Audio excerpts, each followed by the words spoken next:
We are now starting Chapter 9, which is going to focus on area. We're going to first focus on the area of polygons, which is going to be section 9.1. And that is going to specifically target and focus on rectangles and squares. Then we're going to focus on parallelograms, triangles, and then we're going to end this video with trapezoids. Now our next chapter, which will be a separate video, that will focus on circles. Now, first thing you need to know is that the area, or the area of a region, is the number of square units needed to cover the whole region. So a square meter is written m squared, and this is the area enclosed by a square having the sides of 1 meter. So remember, a square has a total of 4 sides, so we have 1 square meter. A square foot can be written by 1 square foot or 1 foot squared, and that's going to be the same thing. And this is the area enclosed by a square having the sides of 1 foot. The area of a rectangle, however, is going to be identified by base times height or length times width. Now, base times height or length times width is going to be interchangeable. So you can write height, or you can write width, or you can write base or length. So for the practice number 1, we have the floor of a living room is 18 feet long and 15 feet wide. What's the area? Well, we're going to go to base times height or length times width. Now we know it's 18 feet long, so let's go length times width. 18 times 15 is the answer. Length times width, 18 times 15. We multiply those two together and we get 270 feet, and that's going to be 270 feet squared. We want to find out in practice number 2 what is the base of the rectangle if the height is 6 meters and the area is 84. So actually here we can write out the equation A equals base times height, but we can figure this out by writing A is 84 equals base, which could be X, or we can leave it as a B, times 6.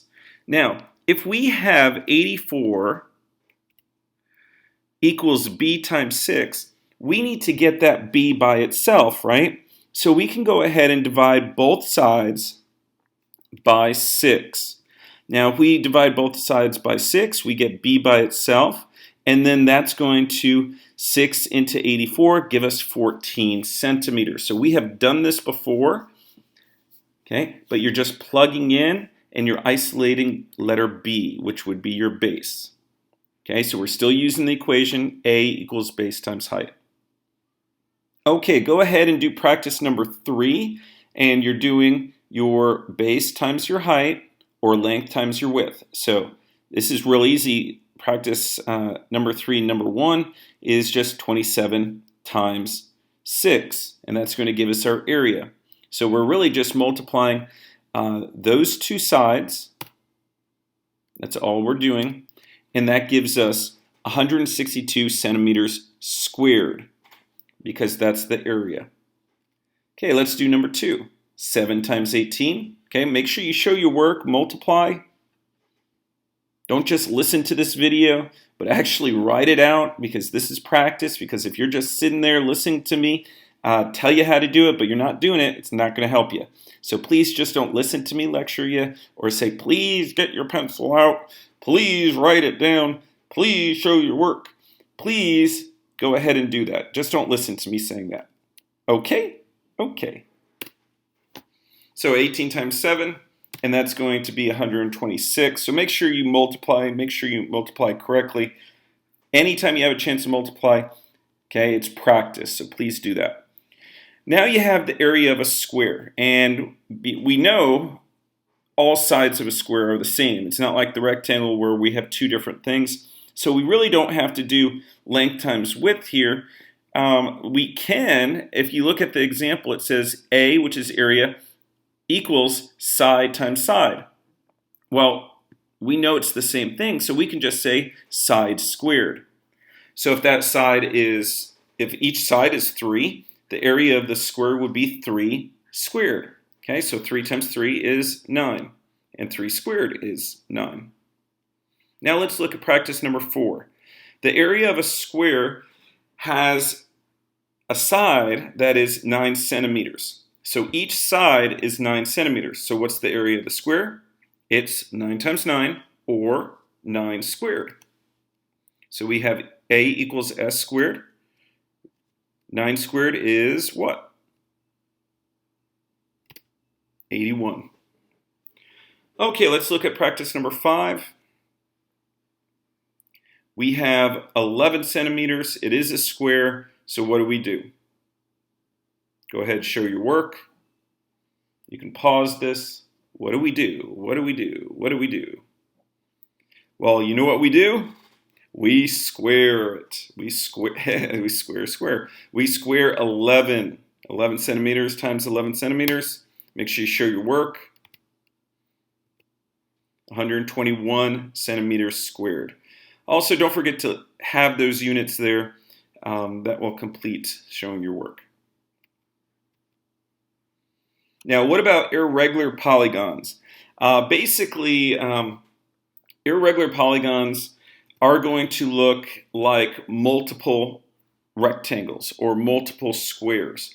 Basically, they are made up of several rectangles, several squares, and what we can just do is pretty much just isolate the separate rectangles, okay? So let's jump down to practice number 6, and you can see they measured out all the parts. So we have 2 inches on the top, we have, let's see here, 8 inches along the bottom, and we have 6 inches along the outside sides, and we have 4 inches on the inside sides.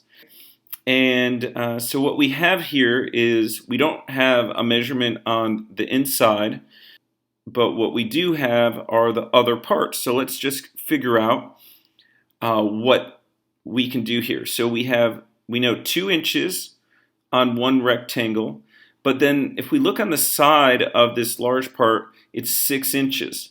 Well, that's not going to be the length of number 1 rectangle. What we do know is if we look on the inside where it says 4 inches, that is the length of number 1 and number 2. Okay, so we have 2 inches by 4 inches. So now we are done with rectangle 1 and rectangle 2. Both rectangle 1 and rectangle 2 has a length of 4 by 2 inches. Okay, length by width.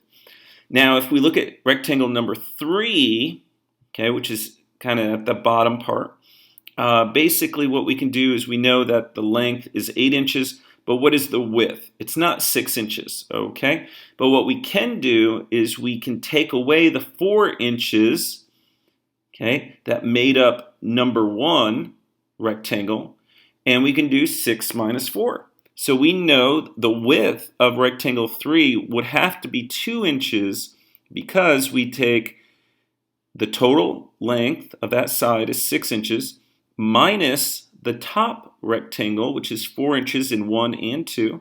So 4 inches. So 6 minus 4 is 2.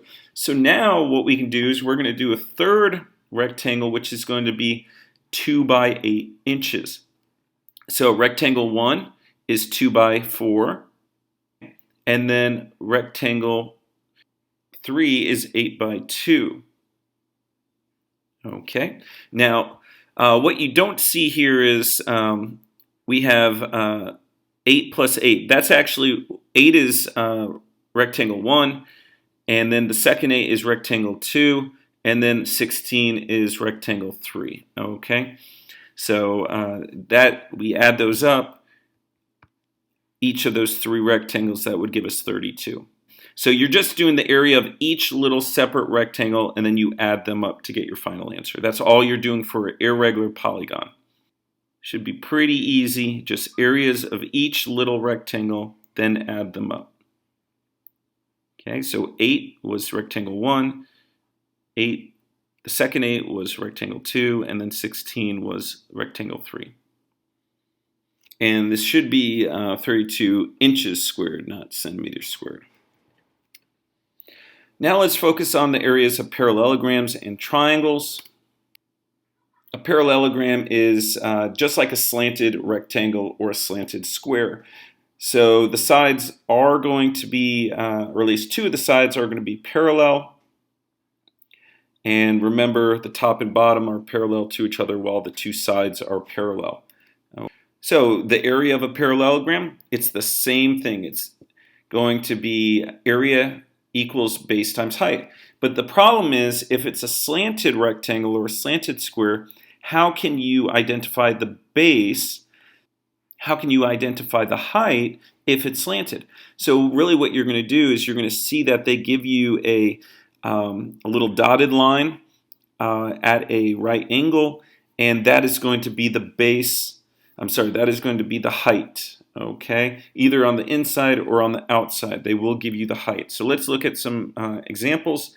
So the equation is the same, but it's going to be a little slightly different on how they're showing you the height or the width when you multiply it by length.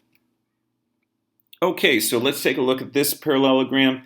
We have the base is 3.5. We have the height is 2 centimeters, so it's the same equation. It's just 2 times 3.5. So go ahead, multiply those together. You can pause this, show your work. And that's going to give you 7 centimeters squared. So 3.5 times 2 is 7. Now, here we have a different equation. That's going to be the area of a triangle. Now, a triangle is basically half of your square, if you think about it, or your rectangle. So it's going to be the same equation, A equals base times height, but you're going to divide that base times height by 2. So it can be A equals half times base times height, or it can be base times height over 2.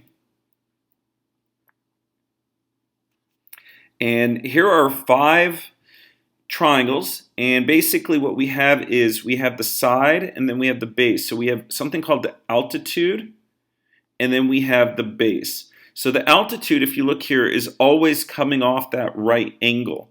So if it's going to be a right triangle, the altitude is going to be normally there.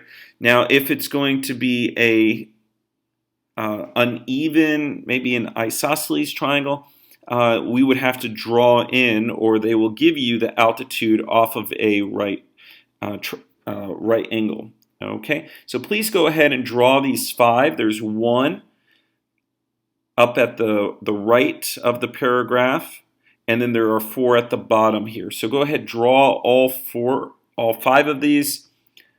Okay, the one with the right angle is number 1. That's going to be up here by itself. And then the other 4 are with the right angle added to it. Okay, so you have the altitude and the base. Now here's a practice. Okay, so all we're doing here is 13, which is the base, times the height, which is 9. So 13 times 9, that's easy. And then we divide by 2. So we multiply those together, 13 times 9, then we divide by 2. Okay? Now, that's the same thing as saying 13 times 9, and then we multiply by half. Okay? Remember, that's the same thing. Okay, so 13 times 9, and then I can multiply that by half, or I can do 13 times 9 and divide it by 2. And that gives us 58.5 meters squared. Now let's focus on the area of trapezoids. Now here's our trapezoids, and basically it's the same kind of aspect here. A trapezoid is a quadrilateral with at least one pair of parallel opposite sides. Now these sides are called bases, and you can see we have the height, and then we have base 1 and we have base 2. Base 1 looks like it's at the bottom, base 2 is at the top. So the equation here is a little different, but it's pretty easy if you think about it. It's base 1 plus base 2 divided by 2. Then once we have that number, then we multiply it times the height. Let's do a practice problem. Okay, let's do base 1 times base 2. So 7 times 15.